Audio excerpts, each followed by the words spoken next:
I'm not, and I'm sorry to say, I'm not familiar with that.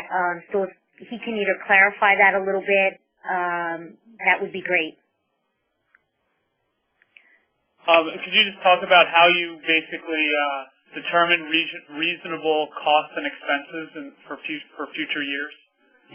For future years. Well, since we're using present day, what I always try to start with is what I know some people use like kind of generic costs. I will actually, when I'm writing a plan, if you want to talk about what's reasonable now, in the plan, because the future cost, what it's going to cost 15 years from now is determined by the economist.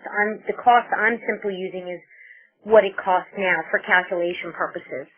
And I use that if they're using the current provider, if they're using, Harry's medical equipment if in the case of a paraplegic, for all their, catheterization supplies, I will use what's actual right now from a real provider.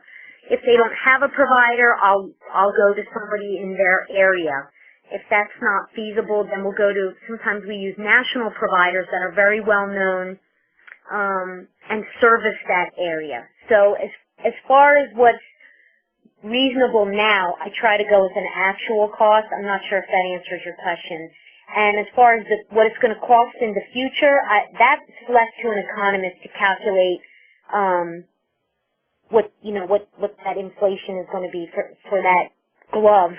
What is it going to cost 10 years from now?